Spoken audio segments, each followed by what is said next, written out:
Hi everyone, this is Michaela here from the Wilderness Society. We're actually here today doing something new. We're doing a session to help guide you guys through how to make your voice heard here in the review of Australia's national environmental laws called the EPBC review. As I said, my name's Michaela. I'm the head of digital here at the Wilderness Society. And like everybody else right now, we're trying to figure out ways that we can stay connected and engage both our supporters and stay chatting with you guys, but also connecting each other while we're trying to really face this health crisis. So let us know, for those of you that are joining us today, let us know where you are right now. Put it in the comments below. We'd love to hear from you. And also, give us an idea of what you're hoping to get out of today's workshop. You know, we're here to answer some questions and guide you through the process. So again, as I said, one of the things we wanted to share with our supporters today is how you can take action from home to make a real difference here for nature. So I'm just going to give a little bit of heads up over the admin first. So what you'll need today is potentially a notepad and pen, or, you know, just an open browser somewhere that you can type in some thoughts, because we will be giving you sections of this session today where you'll be able to have a few moments to write down, you know, kind of the beginning of your submission. So a little bit of the structure of this workshop. We're going to give you a short explanation of what the review is about and what the national law is actually doing. We're going to dive in how we can use our personal stories to be the basis of a really active submission. And then we're going to really look into what kind of solutions we might be asking for, and lots of other little bits and pieces along the way. So remember, if you have questions as we go through, chuck it in the comments below. We will definitely be getting to them, and actually also sharing any of the experiences that you guys are sharing with us as well. I can see here that we've got Anthony from Melbourne. Hi, thanks for joining us. We've got Ali from Newtown as well, and Ian from Diamond Creek. People are all coming in. It's really great to see that. But what I want to do right now is introduce you to Suzanne. Hi, Suzanne. Hi. So Suzanne's my colleague up in Sydney. I'm based down in Melbourne, and here we are together magically. And you're our National Nature Campaigner. Thank you for joining me today and helping make this workshop happen. Hi, thanks, Michaela. Really great and really excited to be here. As you said, I'm coming to you live from Sydney, in the lands of the Gadigal people of the Eora Nation. And it's really great to be here and to be part of this workshop. Before we start, though, I think I would like to begin by acknowledging the traditional custodians and owners of the lands on which we all work and live, and from where we're meeting today. And obviously, those lands over which sovereignty was never ceded. And so it's really important to acknowledge that. And I would also obviously like to pay respect to elders past, present and emerging, and also offer a special welcome to any traditional owners or First Nations peoples who are meeting with us here today. Awesome. Yeah, but a big warm welcome to everyone. Thank you so much for coming on today, for joining us in this workshop in how we can write these really powerful, impactful submissions and really take this opportunity to be part of a national conversation about how we protect Australia's nature, our wildlife and our precious forests. So I'd like to, obviously this is a time when everyone, there's lots of suffering around the country, and it's a really tough time for a lot of people. People are finding it very distressing. I know I've found the last couple of weeks quite a confronting space to readjust to kind of life under isolation. But what has really helped me and the people that I've been speaking to is coming together around our shared values, our love for nature, our love for this country, its wildlife, and the beautiful places that we may not be able to get into right now, but hopefully we'll be able to get out into really, really soon, and we'll be part of supporting the regrowth of our communities and our health. So one of the reasons why we wanted to do this is because we really do want to take this opportunity and take this time while we might be feeling a little bit isolated and a little bit separated to come together around those values. And one of the reasons we have the word society in our name is because for 40 years that's something that we want to do. It's a really key part of our core, our ethos, and it's something that we want to be able to do and also support everyone else to do in this period.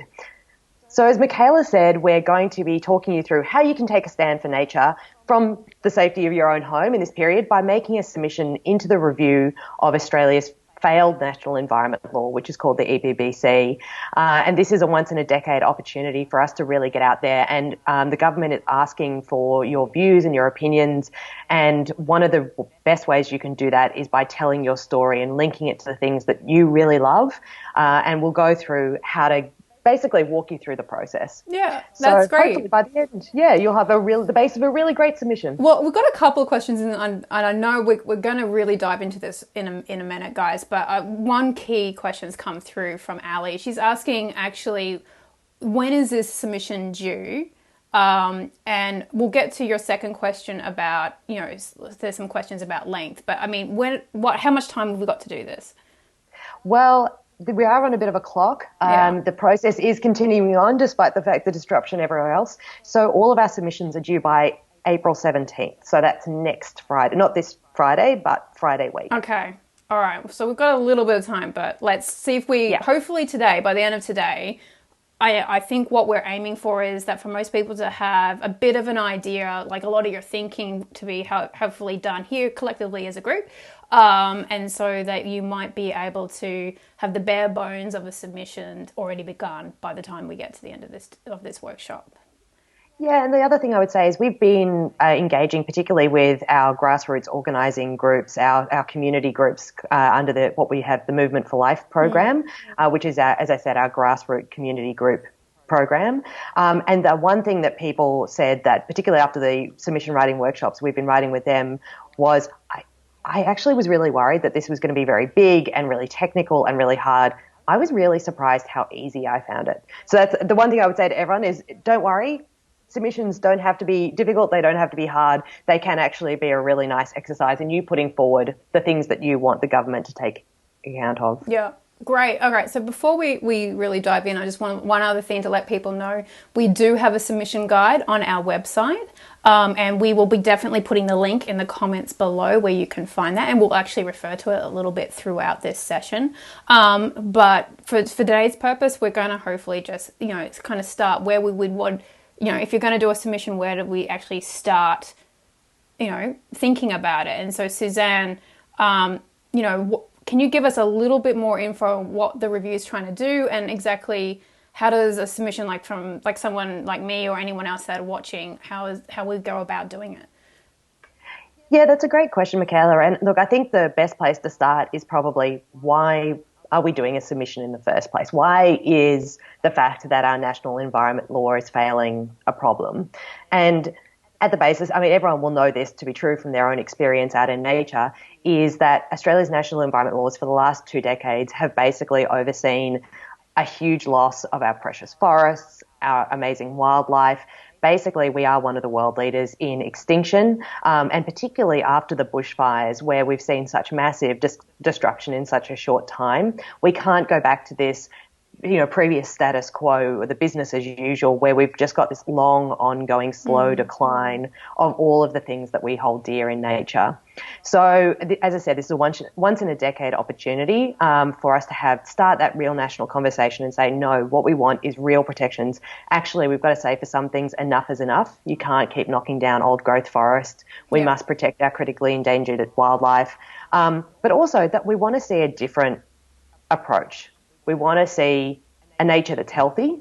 We actually just don't want to slowly keep sliding towards extinction. So this is the point where the reason we keep talking about stories and why they're important in making your voice heard and making an impactful contribution to this review. I was trying to think of the way best to explain this, but actually I'm going to do what you often shouldn't, which is nick a quote from someone else, and that is Liz Broderick, Australia's amazing gender commissioner, and because she puts it best, I think, and she explains the power of stories like this, which is you must engage people's hearts. Facts matter, but they're meaningless if you don't engage a person's heart as well. You must engage people with your vision, and you must take the human story to the heart of power. When you sit with real stories, and she's speaking here from her experience in actually trying to get real action on gender inequality and gender-based violence, when you sit with real stories, you can't do anything but see, feel and hear. Facts can't do this on their own. I try to end my meetings by saying, I long to be part of a world that is the vision we can all share. That's why I'm here. Will you step up and join me? And I think that really explains why we've come from the approach of starting with people's stories, because they add this powerful, authentic anchor to the greater facts of what's going on. Anyone can regurgitate facts, but what we need to do is we really need the people in power, the reviewer, Professor Graham Samuel, we need the minister, we need the public servants. All of them need to feel and hear and really take into heart your concerns and the things that you're seeing. And people often ask me, you know, I'm not an expert, you know, I'm not a lawyer or I'm not a scientist, how can I feed in? And the thing I always say is, but you are an expert in your lived experience. You're the only expert. Right. And so you're the expert in your story and therefore your values and your concerns really matter. Okay. So how would you, for example, get me started? Yep, it's pretty easy. So you grew up near the Murray, right? Yeah, you know that. So yeah. Beautiful part of the world. How did that affect how you connect with in nature and how you connect, what the things you connect with most? Yeah, okay. Well, yeah, as you said, I grew up on a dairy farm right on the Murray River in a place called Echuca, so we're right on the border. And you know, my father and my father was a third generation dairy farmer. My mum was a high school biology teacher. So I mean, my childhood was pretty much filled full of wildlife experiences. Mostly my dad catching snakes and spiders for me to poke at, much to my mother's horror. But you know, lots of those kinds of experiences. But really, I think fundamentally too, you can't be a part of my family without being a fisherman. So you know, really, lots of camping and fishing on the Murray River in the big red gum forest over there. And so that for me, I always really had a strong affinity with those forests. And so just, you know, through my dad, through those experiences, but also through my mum being, you know, she taught me about ecology and all that kind of stuff through year 12. It really, you know, knowing how it all works and how important those forests really are. So for me, that's kind of my connection to nature. That's what you're kind of talking about? Yeah, that's absolutely. I mean, I think particularly for Australians, we all have those kind of stories about our connection to the place we grew up, and it's nearly always a connection to something that's natural, whether it be a national park or the beautiful river, you know, the fishing you were talking about. And so for those people who are listening online, we'd also be really interested to hear from you guys as well. What are your favourite memories of nature? What has made you connect with nature when you were a kid? So do please feel free to comment and throw that in the comments below. We're really interested to hear what it is that's brought you here today as well. But so I guess the thing I would ask is, I mean, obviously, you know, it sounds like a beautiful place and a really idyllic childhood. But there's something that's made you get into the world of, you know, being an environmentalist and working here. Is that because you've seen a change, or was there a threat to that place that you grew up in? Yeah, definitely. I think as I was growing up, I think climate change has always been a little bit on my radar, especially, you know, being a dairy farmer, you know, the management of water and the scarcity of water has always been something that we saw on the farm, but also really seeing in the forest as well and how that was affecting it. You know, so there's patches of the forest around there that I really saw kind of deteriorate with the, you know, the lack of flows. And then you only need to think about last year with those massive fish kills with, you know, some of our fellow farmers upstream pulling out these massive dead, you know, huge female cod that, you know, would have been the breeding stock. We're just not going to get back in decades, let alone maybe generations. So I mean, that really pulls at the heartstrings for me, and I think that's what really makes me want to stand up for the environment, is that, you know, these are resources and these are, you know, habitats that, you know, I grew up in that I'm really concerned about. And then even just on a side note, there's also other pressures from local logging, you know, wanting to open up different areas of the forest. So I think those are all the concerns that I see on a local level, but I'd really love to talk to you about how do we make that into a submission to this big national thing as well. Yeah, absolutely. And look, we'll go through that a lot more in detail in a second, but I think you've really illustrated, like just hearing your story there, that illustrates why we've approached these submissions the way we have, is because you're speaking about these really big, larger problems. We know that Australia is a deforestation nation. We're one of the only countries with a deforestation front. The impacts of the fires show us that, you know, we're being hit hard by climate change early, and we're seeing the impacts in a really significant way. You see that in the fish kills, and the, you know, the reduced water flows. Well, that's a symptom of basically the fact that none of our state and federal governments can actually get their act together and really work together to ensure that our environment is protected. So, but you've anchored that in this really beautiful and powerful story. And that's something a lot of our, as I said, we've been working with our grassroots community groups to be able to do that. And they've been pulling out some really powerful stories that I think are really, that will really make an impact in the review. Okay, cool. I'm just going to share some comments coming through. We actually have Dan saying that we're very lucky here in Australia. I'm from the UK, and if you camp in a field with sheep, you camp in a field with sheep. Oh, okay, you're not in. We don't have the wilderness that we do here. I think that's kind of really powerful that we actually have quite a lot of wilderness area, hopefully still out there compared to other countries. So, I mean, this is the power of what we're trying to do right now.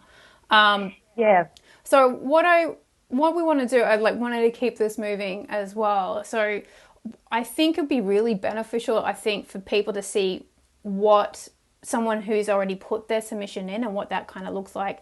I'm going to share with everyone right now a video that's been kindly recorded by Lizzie, who is one of our Movement for Life volunteers in Sydney. She has been reading out, she's going to read out part of her submission about this, and we're just showing a section of it, which is really like this solid story part that we've just talked about. And then so while we do this, please, if you've got some comments, if you've got experiences you want to share or questions, put them in the comments below, and we'll definitely get to them on the other side. I feel privileged to live in one of the world's most beautiful countries. On weekends, I often escape the city to camp, hike, rock climb and abseil in our magnificent national parks. Exposure to nature has an immensely beneficial impact on my well-being, but it also serves as a frequent reminder of what we have to lose if we fail to protect it properly. I'm deeply concerned about the inadequacy of the EPBC Act to protect our natural environment. As it stands, Australia has one of the highest per capita emissions of carbon dioxide in the world, ranks number 1 in the world for mammal extinction, and ranks within the top 10 countries for deforestation. In particular, climate change is one of the greatest environmental threats to our nation. Yet our signature environmental law makes no mention of climate change in over 1,000 pages of legislation. The recent bushfires are only a preview of the devastating impact climate change has in store for Australia if we fail to act.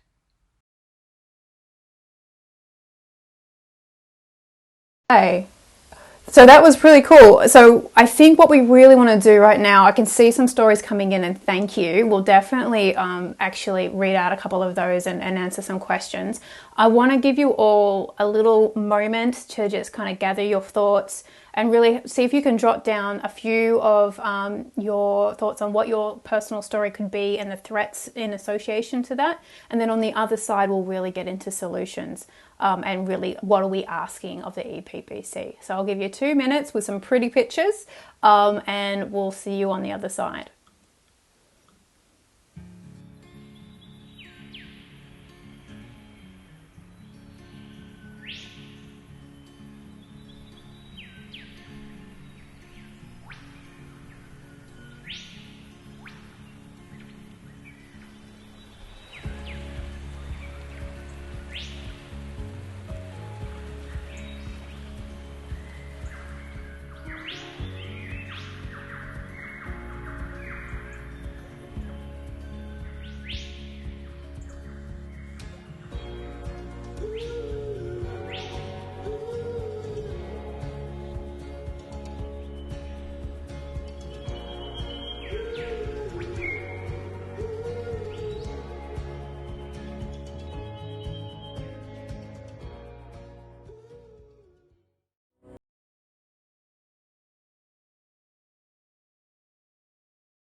All right, we're back.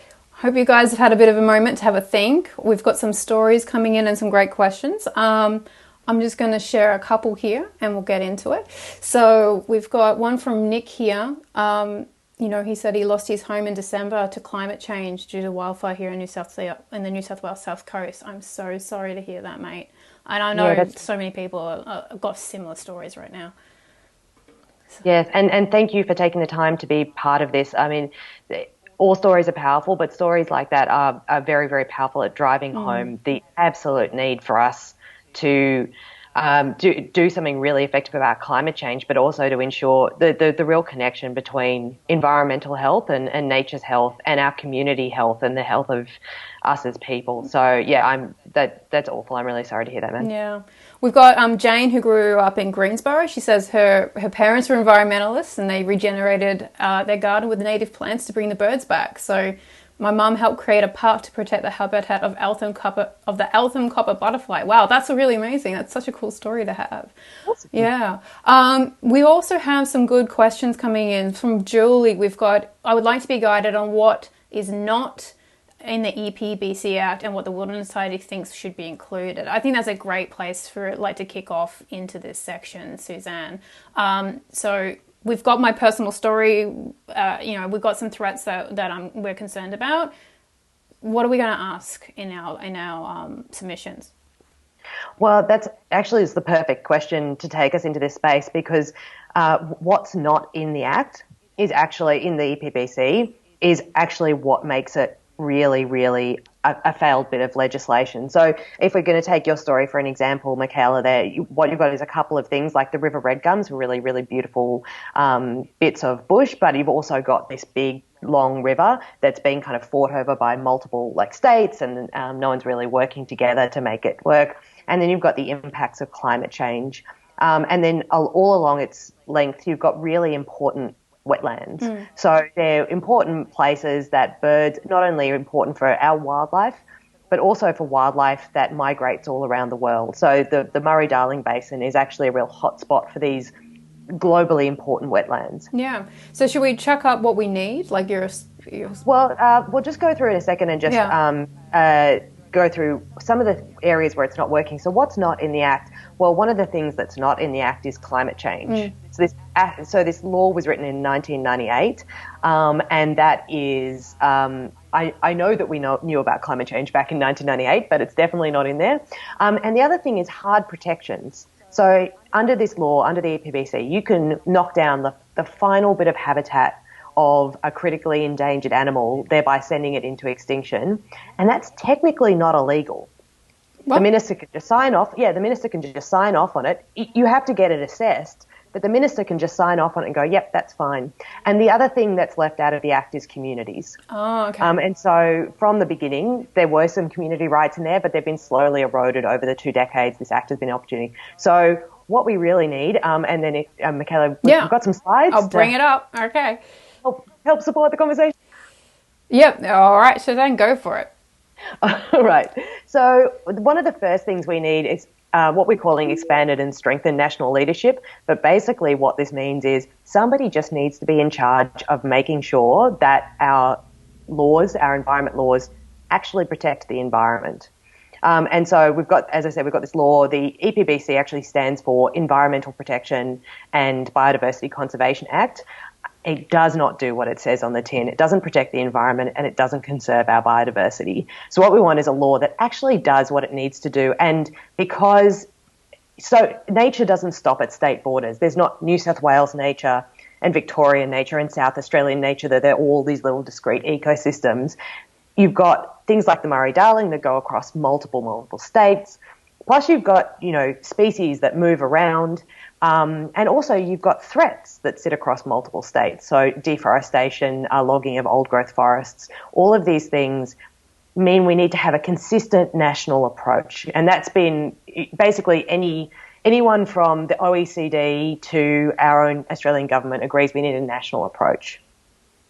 The other thing we need is, I think, a new Environment Act. The reason we're saying this instead of just tinkering around the edges is the current act, the current law is so broken. It's broken from its approach outward. So at the moment, its approach is to take project by project and just try and be a handbrake on destruction. So it assumes that projects will happen and it just tries to make them a little bit less terrible. What we want is actually to change that around and go, no, the approach needs to be, we actually need to be aiming for resilience, aiming for health, and stopping anything that is going to prevent us from getting that, and ensuring that we are doing the things that will get us there. So we want hard protection, we want strong protections for threatened species. We want community rights. Everything has to be community driven. Decisions need to be based on science, absolutely, but they need to be in line with what the community wants. But the other thing is that a law is only as good as whether somebody actually enforces it. So I speak with people all the time, and also I read lots of evaluations of what is happening and what's wrong with our system of laws, why aren't they working. And one of the things that everyone agrees on is that we've got to have an independent watchdog whose job it is to actually make sure that the laws are enforced. So we need an Environment Protection Agency just to make sure that laws are enforced equally across sectors. There's no favour, there's no privilege. We're all obeying what we need to do. But the other thing is you want someone whose job it is to oversee the system, to make sure that state and federal governments are working together, that everyone has the information that they need to know whether the laws are working and know whether they're doing the right thing or not. And at the moment we don't have any of those, so we're also asking for a National Environment Commission to make sure there's some oversight over the system, and that there's the money and the resources and the people and the time, and everything's in place to make sure that we actually can not just sit there and watch as it try and slow down the destruction, but actually aim for something better, which is a healthy, vibrant Australian nature that supports community health, supports biodiversity, and also supports us. All right. So just coming back on screen, Suzanne, I just wanted to give a shout out to everyone who may have just joined us halfway through this workshop. This workshop is a bit of a guide to how we are approaching putting our own submissions in for the EPBC review, which is our national environmental law. And if you're joining us now, don't worry. This video is going to be available on Facebook for you to use as a resource whenever you can. And we will also still be able to be taking answers to your questions, that you don't need to have them just putting them in now while we're live. We will definitely be answering questions even once we're not live anymore. So please keep them coming. We do have a question come in that has asked, what do you mean by hard protection, Suzanne?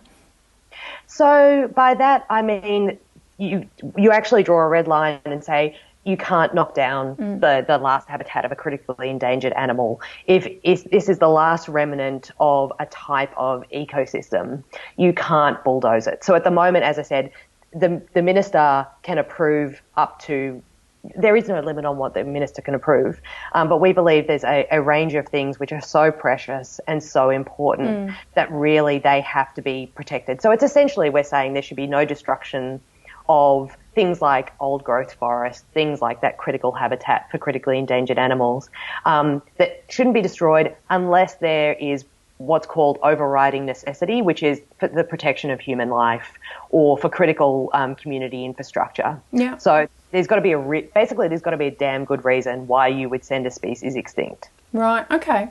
We've got another question coming in from Dan. Will we be pushing for any recognition of climate change in the legislation?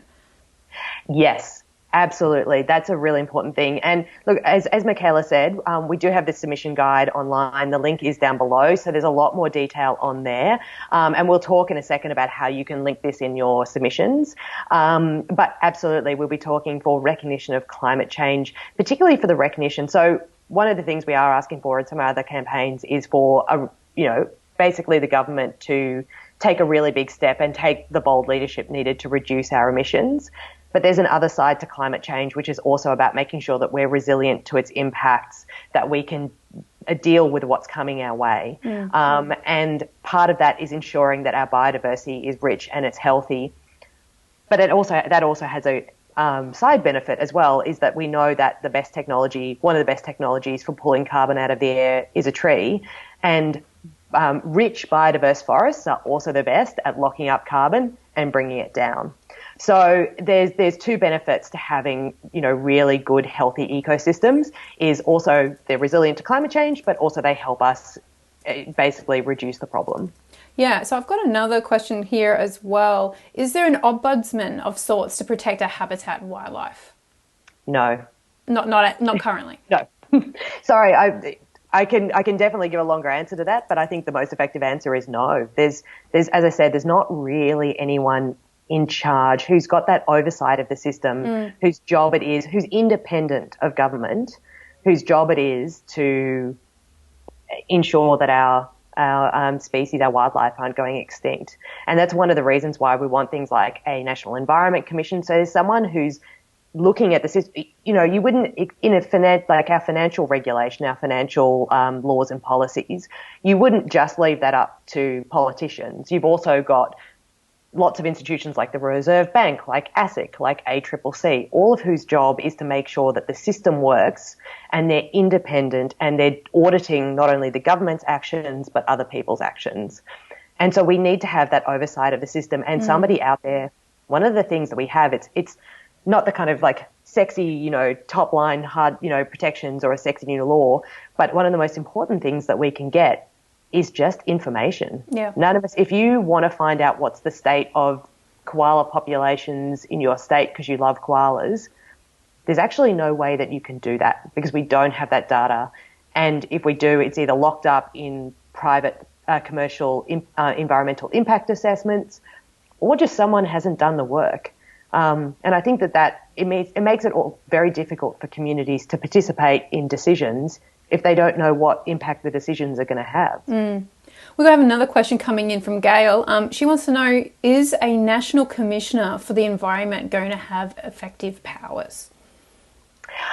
Well, I mean, the answer would be it depends on how it's designed, but yes, that's what we're asking for, is someone with that ability to do oversight. So that's why we want two different independent institutions, and that's why we want them to be independent, is if you've got someone whose job it is to be a watchdog over whether the laws are being enforced, you just want them to do that.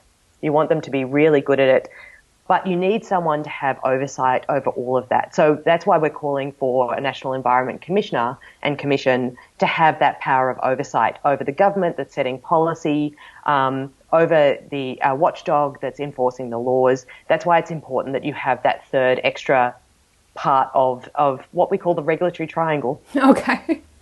Regulatory. It sounds very geometrical, so It's very geometrical. Look, we have another question coming in from Damien. Now, please tell me if I get it wrong. I think it's the Wanganui River in New Zealand is a legal person. I think I've heard about this. Yeah.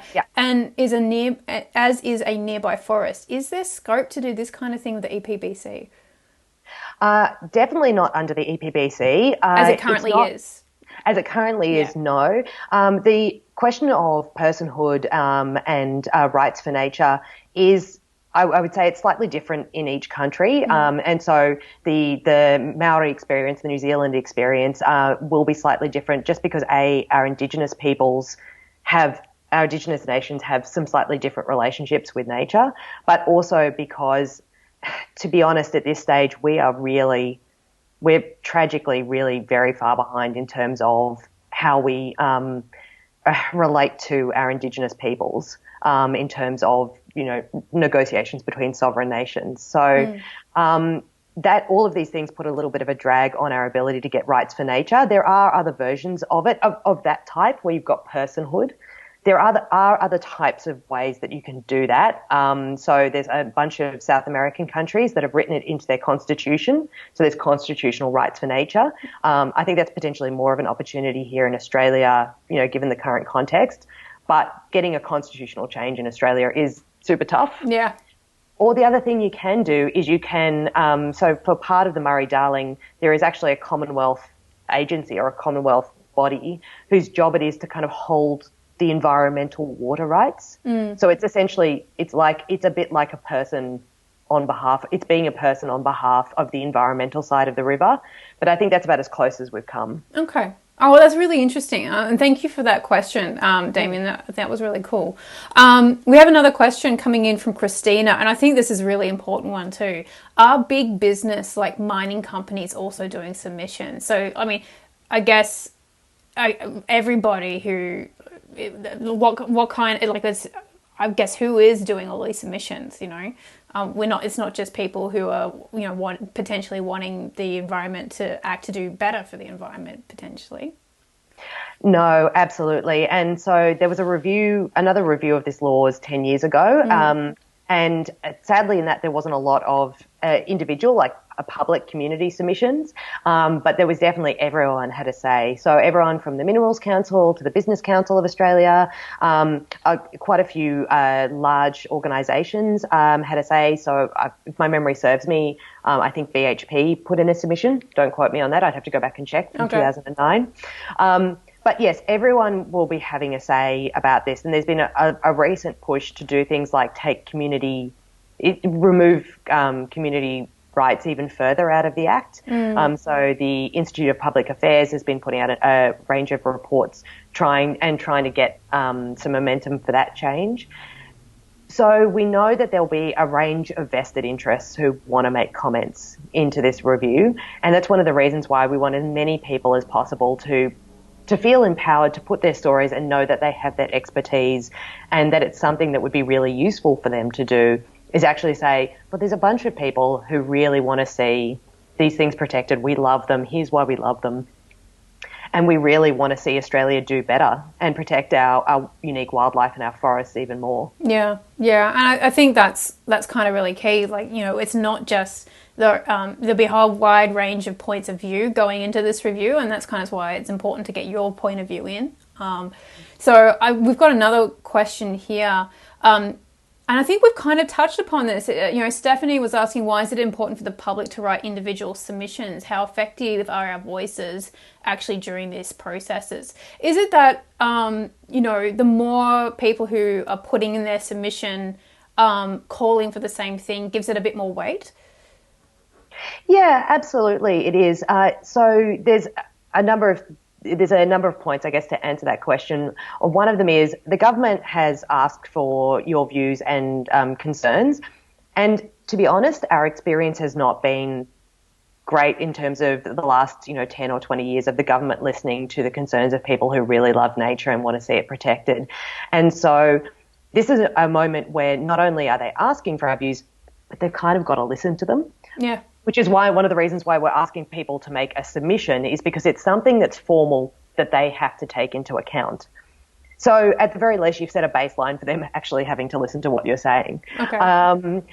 There's also that point of, just the numbers, the sheer numbers of people we can get putting in. It helps balance out those vested interests and say, because a submission needs to be above 300 words, and it's not a point and click, collectivism kind of thing. Not that there's anything wrong with that. They can be really important. But because it takes time and people have taken the time to tell their stories, that gives weight. It says, I took time out of my day, my life. I care enough about this to have written in. And the last thing is, it's one of the reasons why and we'll get into this, just a second, holding these kind of workshops to say, this is how you run an effective submission is, because there are some tips and tricks to make your submission more impactful, to make it more important to listen to. Well, let's really get into that. So let's push forward. And thank you to everybody who was giving those comments and those questions. We really appreciate it. And please still keep them coming, because we'll definitely keep trying to get to as many as we can through this session. So what I think I want to do now, we saw part of Lizzie's submission that she read out to us just a little bit beforehand. I want to share that with everybody right now, like what she was calling for. And remember, we've talked about a lot of stuff that we as the Wilderness Society are really advocating for, but it's not necessarily everyone who is in on this workshop. You're not restricted to calling just for those things. And I want to give Lizzie's basically her short little bit that she was doing and what she's calling on, and then we'll give you guys some writing time just to have a real think about what you've heard and what you might necessarily want to put in your submission. So let me just share, Lizzie. I want to reform the EPBC Act to ensure our unique natural environment can continue to be enjoyed for generations to come. My asks for the EPBC Act include: number 1, inclusion of greenhouse emissions in the matters of national environmental significance so that an assessment process is triggered for development if emissions exceed a threshold. Number 2, inclusion of native forest in the matters of national environmental significance so that an assessment process is triggered for a development if land clearing exceeds a threshold. Number 3, establishment of an environmental protection agency to act as an independent watchdog over the Act and ensure the law is correctly enforced. And number 4, review of the Act every 5 years instead of 10 to ensure that it's agile enough to react to an increasing rate of change in our environment. Thank you for considering my submission, and all the best for the review. All right, so I hope that kind of gave you guys a little bit of an idea of what other people put in their submissions. I think the key thing coming out of this is linking everything together. So for example, with mine, with the Murray and stuff, like a couple of what you mentioned, Suzanne, in terms of, you know, a national leadership, because it's across many states, you know, and an independent body, like a watchdog, that really resonates with me. Do you have any further suggestions before we give everybody a couple of minutes just to write their own notes? No, I think that's exactly what we're talking about. That's how you make it really impactful. Link your story to these recommendations. Is we've got in the submission guide and on our Make Your Voice Heard page, we do have these recommendations, and you can cut and paste them. And in fact, that's probably the easiest way to start off. But if you can personalise them and draw them back to your story, that really helps. So as you say, I'm concerned about the Murray-Darling. One of the things that is causing its problems is the fact that no one's in charge of making it work, and so the system is failing. So I want national leadership, because so that we can have one person in charge of making sure that the system works, and making sure that the river is protected. So you don't necessarily have to come up with your own recommendations, which you absolutely can, though, and it's important to put your voice forward. But if you can personalise the recommendations that we have in there and draw them back to your story, just adds that extra bit of impact. All right, awesome. Well, I'll give you guys a couple of 2 minutes to write down some thoughts. If you've got some thoughts that you would like to share with us, please put them in the comments below. We'll definitely get to them on the other side. And also, even if you've got further questions, please keep them coming, because while we've got Suzanne, we're going to use that brain. So we'll see you on the other side of this.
All right, you guys got a sneak peek of the next slide, so just hold on a second. I've got a couple of comments that I wanted to share with Suzanne. She can't see them, but I can. And then we'll really get into the structure of how you pull all of this information together into an actual submission. So we have a comment from Jane. I really think this is interesting. She'd like to see some geomapping exercise done for ensuring wildlife corridors across the country. I think that makes a lot of sense. I think that would be really cool. I'd love to hear what Jane's story is behind that.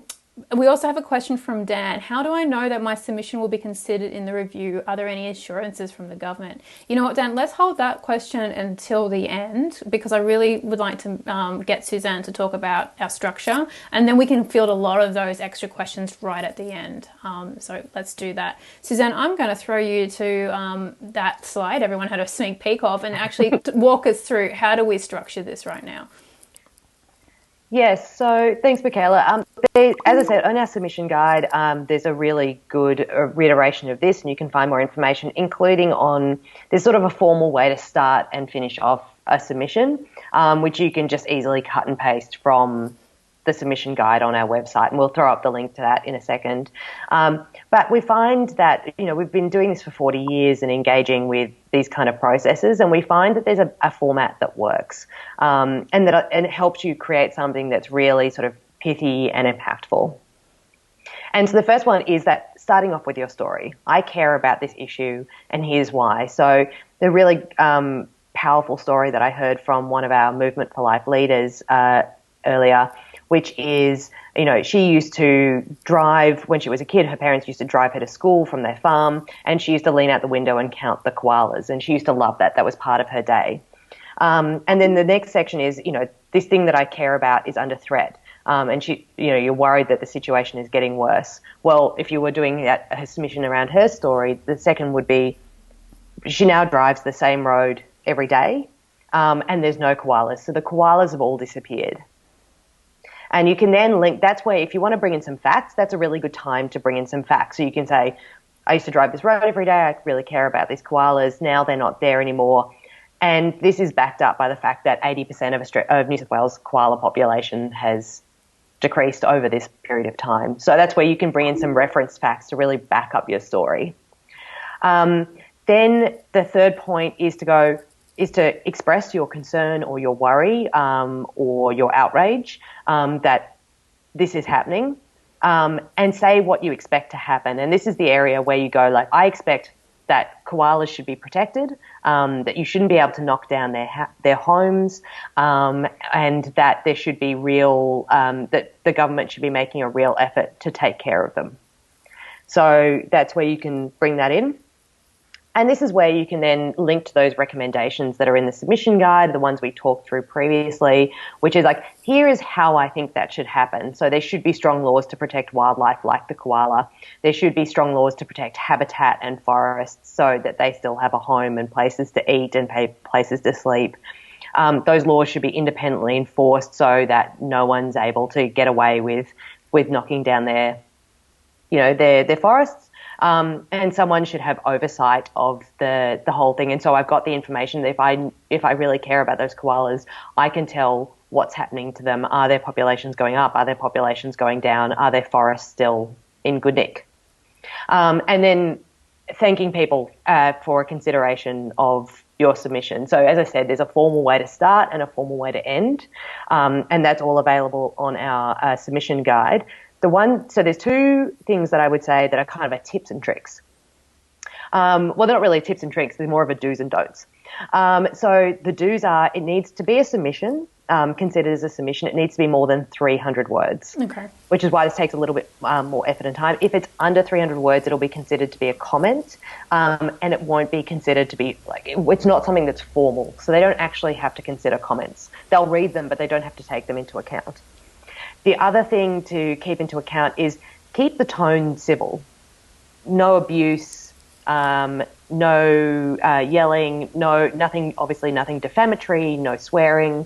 There's nothing to stop you from doing these, but I can tell you from long experience, both here and as working as a public servant, if you get something that is full of swearing or that basically says very nasty and intimate things about the minister or previous decision makers, it doesn't get considered. Yeah, but people from that are associated with the Wilderness Society would never do that anyway. So no, absolutely. But it's just, it's a good thing to remind people is that, this is a formal process, and that's what guarantees you, to answer Dan's question, that's what guarantees you that it will be considered. They have to consider it.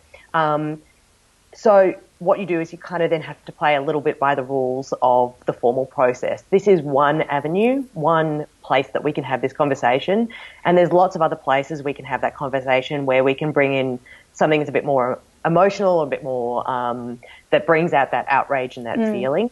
Whereas this is, we are wanting them to kind of really consider this in a formal way. So if you want that to happen, you just got to play by those rules. So I'm going to jump in here, and I could see some questions coming through. One is that we've got some people that need to leave us right now. And don't worry, as I said before, this video is going to be freely available here on Facebook, tagged at the top of our page. Just come to the Wilderness Society page. You'll find it. You can use it as a resource and come back at any point. So totally, if you need to leave us, we understand. But also keep the questions coming right at the end. We'll get to all the questions that we may have missed previously, and try and get those answered to you either here with Suzanne right now or even in the comments as well.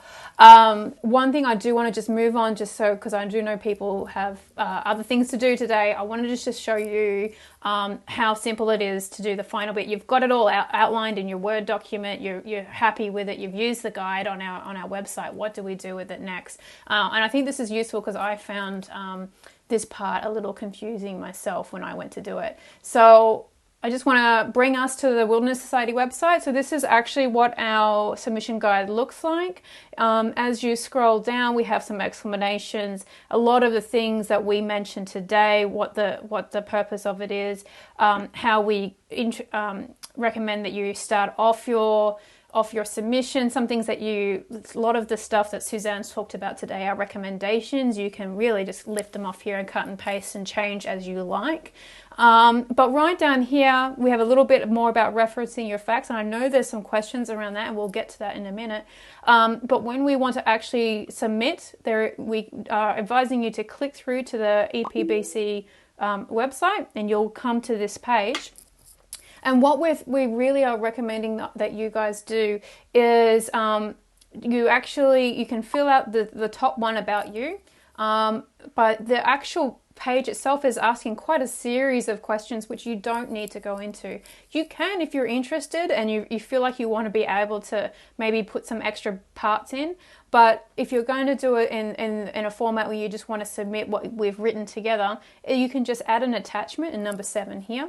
Just upload your document, which is pretty easy. Choose a file and attach it there, and then continue on to this number section 8, which is actually just about giving them permission, all the permissions that the system requires you to do. So that is as simple as it actually is. I know it can be kind of daunting when you get thrown into this page if you don't have any context of it. So we just wanted to show you that today, just to make sure that you guys felt comfortable when you do come to do that. And if you've got any concerns, there's also some tips on the page itself about what you need to do to make sure that you're submitting it correctly. But if you have any concerns, please just throw a comment down in the comments, a question down in the comments below, and we'll see if we can walk you through it and make sure that you're able to put your voice out there. Yeah. So I've got a couple more questions coming in for you, Suzanne. One I think is really cool. It's from Jen. Can kids write submissions with parental supervision? Yeah, absolutely. I think we're all citizens. We can do it. Well, I mean, there's nothing that says that you shouldn't, but I think the really important thing we want people to come away from this is all of our voices matter. Like, Australia's environment is for Australia's people, and for the people, citizens, people who are living here, residents, people who are visiting. It's also, to be honest, it's also for the globe. I mean, our biodiversity, our wildlife, and our places are so globally important. It's kind of everyone, but we want everyone to feel like their voice should be put out there. You don't need to be a lawyer, you don't need to be expert, and you don't need to be a grown-up.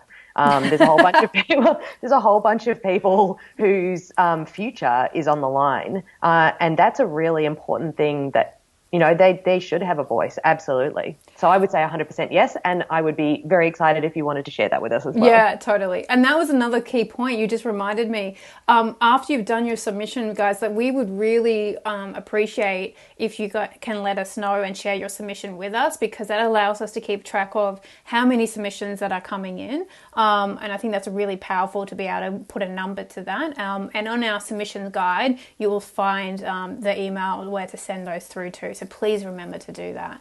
Yeah, absolutely. Also, just on that, allows us to amplify those voices to decision makers. So we can go, well, we were speaking with Jen and Jen's daughter, and they told this really incredible story. If you're happy to share it with us, Jen, or Dan or Lily or, Nick, the people who have been here today, it allows us to take that to decision makers and go, here are these stories. You need to be able to do something to help ameliorate these people's concerns. Yeah.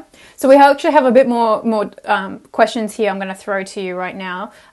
One is here from Felicity. Can we submit that logging must not be exempt from the EPBC Act? I think that's, yeah, absolutely. Well, I mean, broadly, you can submit the things that you believe, you should put them out there. So if you believe that logging shouldn't be exempt from the EPBC Act, then absolutely. But yes, logging at the moment, logging of native forests, logging of old growth forests, basically one of the big problems with the EPBC, one of the many, many big problems with the EPBC is that there's this dirty great big hole in it. So basically logging, which is one of some of the most destructive, is one of the biggest destroyers of habitat, is exempt from the EPBC, is exempt from the rules that would supposedly mean it protects the environment. And so you can't have that. You've got to have laws that are applied equally to all sectors and to all threats. Yeah, I think that's a really good point. Thank you for that, Felicity. Another one from Gail. Would you clarify the regulatory triangle and the impacts of offset clauses, please? I don't know, is that an easy one to do, or should we be reaching out to Gail and having a conversation with her? Well, the regulatory triangle I can do pretty easily, one of which is that you've got to have laws and regulations, and the laws and regulations basically have to be written so they're actually capable of being enforced and being put in place in a way that will actually result in an outcome. Then you need to have someone who can enforce them and will enforce them. In this case, we think that that body needs to be independent, because A, there's a history of our laws not being enforced, but B, also there's a principle that we see in Australia, which is that independent regulators the independence of a regulator tends to be that it makes them more effective. It means the laws actually happen. And then the third part of the triangle is someone to give oversight. And so in this case, it's the National Environment Commission, whose job it is to make sure that those two, the laws are working as they should be, they're written as they should be, they're being enforced as they should be, but also to make sure that that information is public, it's available, we can all see it, we can all have confidence in the system. The other thing I would say is that third point of the triangle is your communities, is community rights. If you have community rights, you have the right to question decisions to make sure that they're being taken in accordance with the laws. And when the laws aren't being followed, you can take the government to court and say you're not following your own laws. So there's actually two people, I guess, in that third point of the triangle. Offsets, I think we might have to do on camera. Offsets are a tough one. They are real complex. You know what? And I think what we can do is, like, if you have some of these more technical questions, and we're more than happy to answer them, even just send a message to us via Facebook and, click on message the Wilderness Society. That way we can give you a much more in-depth answer. So please do that. I know, Look, we're bang on an hour now, Suzanne. I think it's time to start wrapping up. Is there any kind of final things that, like, once we've got all these submissions in, submission closes, what is the future steps now after that? Well, we're going to keep building the community power and this movement of people who are asking for change. While we are all quite rightly dealing with the health emergency, obviously that's tough to do, but there's also, as I said, a time for us to come together around those values, and in this space where we can actually really link on looking at the other side of what's going on, and really seeing a future where we're rebuilding a healthy and resilient Australia. Obviously important because literally only 2 months ago, a fifth of the country was on fire. So we've got to remember that still needs to be dealt with as well. Yeah. We're also in this. There you go. Sorry, I thought you were finished. Keep going. No. Well, in this period also, unfortunately, we are already starting to see some dodgy things creeping through. So there is a push for, some destructive projects to be exempt from laws in various states, and also for community rights to be stripped away in this period in sort of the name of rebuilding. And so we will be acting as a watchdog, and we'll be working with our community members and our supporters to make sure that we don't see anything really bad slipping through the cracks under the cover of COVID. And then the long term is we're going to keep ramping up the pressure on politicians and corporates, working with that movement of people to really fight for and advocate for that compelling vision, that vision of no longer business as usual, of slow decline, of being a world leader in extinction and losing our precious forests, but actually the fact that we can have this better solution, a solution that we know works. And so we'll be working, as I said, to ramp up the pressure on those politicians and on the big business and people who are, the other players in society who are really part of this national conversation, and calling on those other players to show the leadership that is necessary for all of us to work together and to ensure that we have a healthy Australia, a healthy nature, and that we go from being a world leader in extinction to a world leader in protection and resilience. Yeah, and I think that's a really great place to end on. Thank you, Suzanne, for joining me. It's been really, really good.